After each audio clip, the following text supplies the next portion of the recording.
Welcome to the presentation of the idea which is going to change the way that we look at science fiction in South America and in the whole world. Welcome to Oasis. My name is Octavio Alfaro, I'm 24 years old and I am the director and scriptwriter on this revolutionary and new movie called Oasis. The executive producer is Oscar Retamal and he is the man behind all of the work that make this idea something possible. This story it's about a hero, but not any hero. A hero who is gonna fight against a whole new empire, who is in charge in this new world order. It's 2135.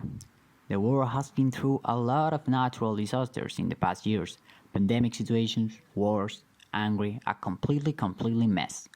Actually, we can say that the earth took revenge from all of the years of abuse that the human race put on it. In this crazy and devastated war, an empire rises. The few humans that survived to these situations evolved in so many ways. There's no governments anymore. There's no countries anymore. There's no religions anymore. The man has killed God, finally. Also, we evolve in subjects like science, genetic experiments, technology. The people live in small cities, protected by a dome from the inclemencies of the nature, constantly in alert state and with a fake idea of liberty in their lives. Because, even when the governments all over the world has fallen, an undercover and silent government lives inside themselves. It calls quid.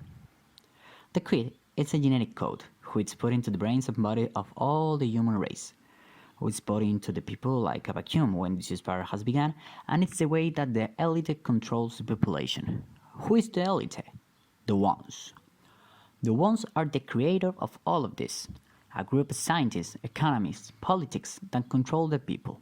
They live into the shadows, hidden from the war, but nothing escapes from their eyes. They are the government that the people think that doesn't exist. In this war, our hero exists, but not precisely in this world. Actually, he lives in the sides of this new perfect and controlled civilizations.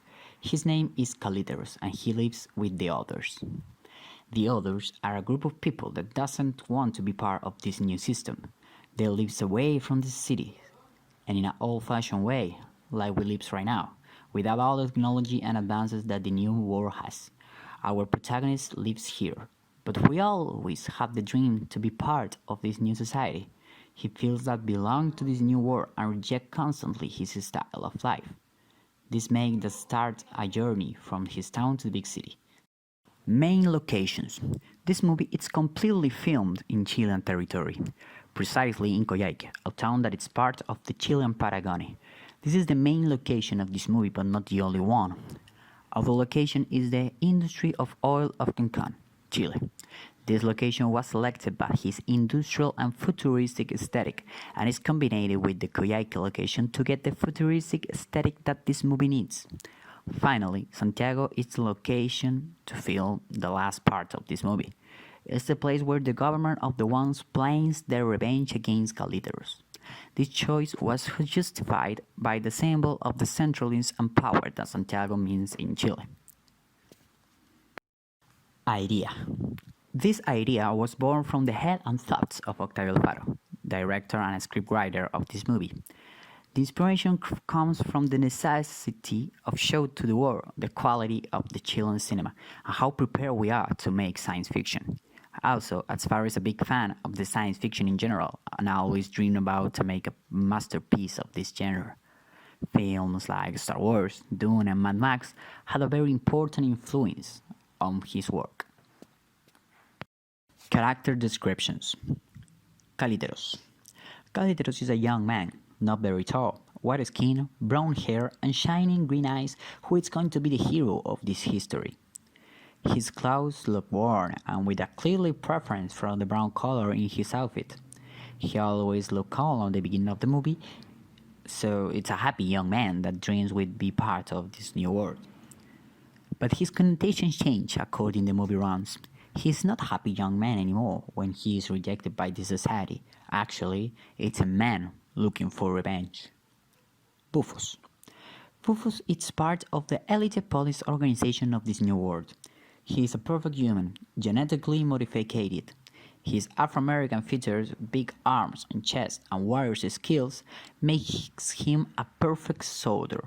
But actually, is a dissident of this system.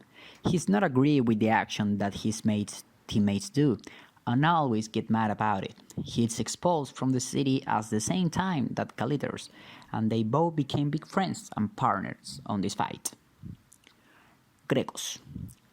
Grecos is the father of Caliders. It's an old man, white skin, white hair and beard, not very tall and a kind of fat.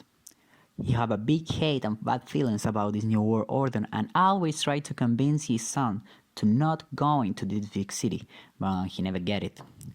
Grecos is murdered by the army of the Ones, and this is the principal reason why Calidus decides to take revenge. 1.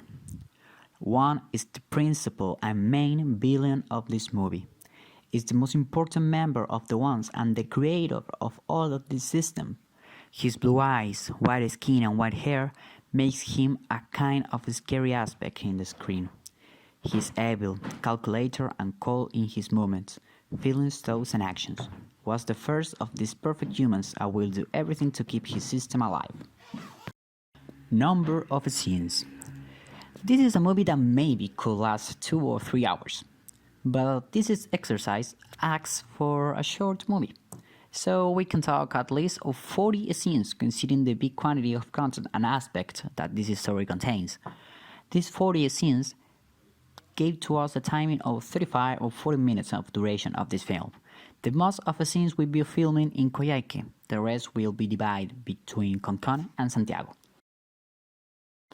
Problems during the process. The principal problem to solve during the production of this film was the technology and special effects.